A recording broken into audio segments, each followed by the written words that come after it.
and I don't want to do it again. So I only ever use a good camera. Also, the reason I use a good camera is if I ever want to repurpose the content, like for instance, YouTube now has HD available. Well, if I had been using a little webcam for all my old videos, I wouldn't be able to replace them with the higher quality videos. I am always a big advocate. If you can start off with the highest possible quality, the better. And that's from audio engineering training. It was always a case of, every step of the way that you degrade the quality, your end product is going to eventually suffer. And one of the things that Cam pointed out to me this morning about a larger camera is you actually get more light into the camera itself, which is important. Is anybody unfamiliar with the flip video camera? I don't have one, but Simon has one somewhere. He's here somewhere. Oh, Siobhan's got one as well. I don't have one, but I believe they're very cool.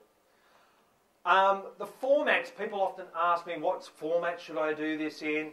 I would say to them, if you're going online with the video, and it's purely for online, don't worry too much about the formats, because if you're publishing to a YouTube or a Dailymotion or a Vimeo or whatever else, as long as you're using popular software, they'll work out all the format stuff for you.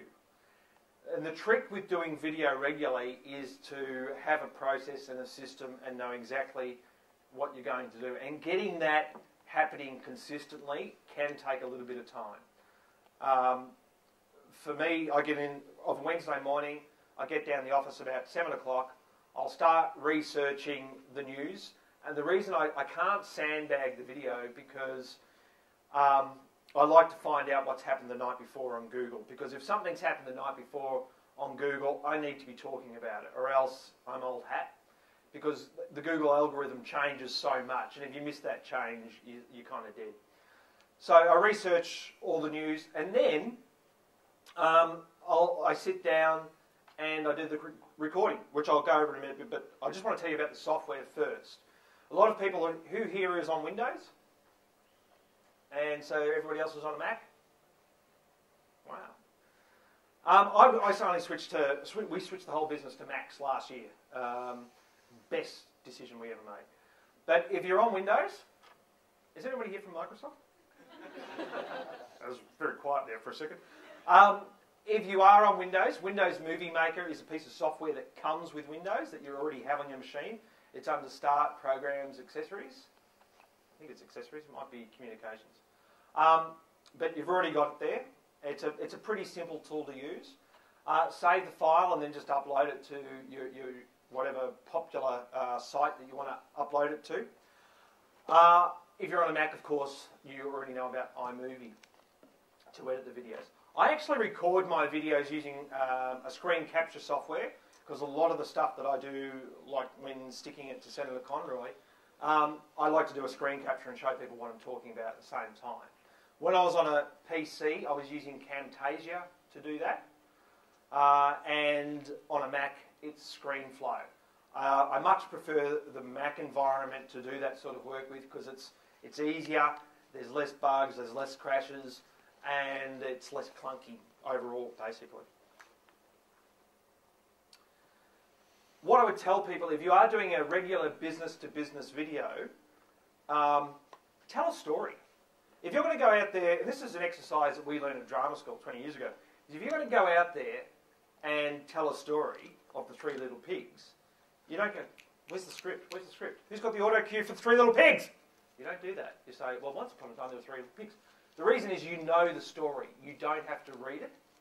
It's just there. So it's about knowing your material. And remember, I always treat the camera as another member of the audience. All right. I really like. Does anybody here ever listen to Late Night Live on Radio National? Okay. Well, he talks about. Is it Martha? Gladys. Sorry. He talks about Gladys, the listener, and I guess that's how you've got to think about the camera. That's the viewer. There's only one, and it's the camera. Talk to the camera. Same thing. I also like to have what I call key brain frames, in that if I'm telling the story, I've already got it, I've already sat down, I've gone through, and typically I'm doing a screen flow or a capture of the browser and how I'm working in the browser. So I'll go through and I'll know how I'm going to tell the story today. And I'll have the tabs already laid out, which Firefox tabs I'm going to cross to. And each one of those, like the house being blown down in Three Little Pigs, is a key for me to launch off to the next idea or the next part of the story, or in some cases the next story. So just so you have keys in your head that when you get to that point, it's time to move on to that next topic. So I usually do things in one take. When I was doing it 10 years ago with Cam, and he's just shaking his head now, it was taking considerably longer than one take.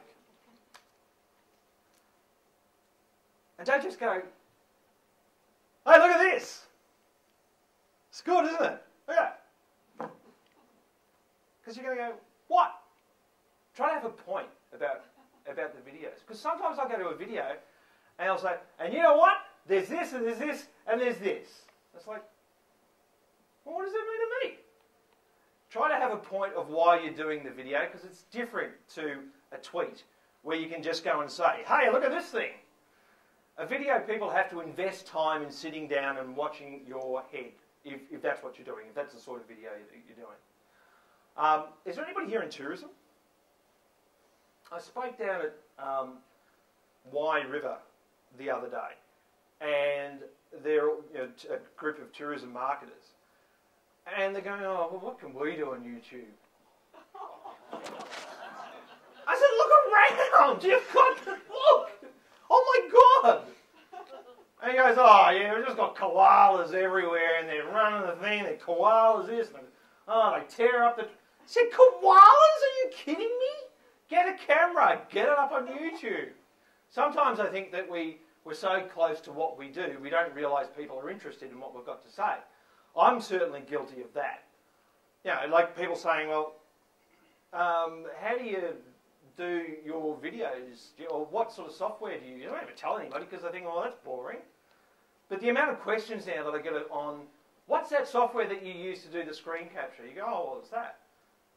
Or just simple stuff that you think as a professional everyone knows, they don't. I can guarantee it. Even though you think they know it, they don't, and it's probably worth talking about.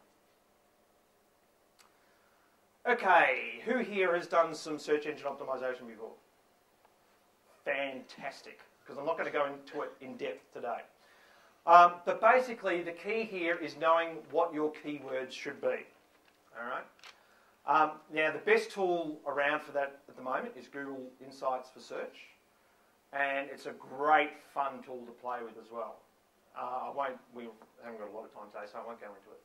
But it's where you will start with your keywords. And what I always tell people about keywords is it's not what you think your keywords are, it's what your customers are using. All right.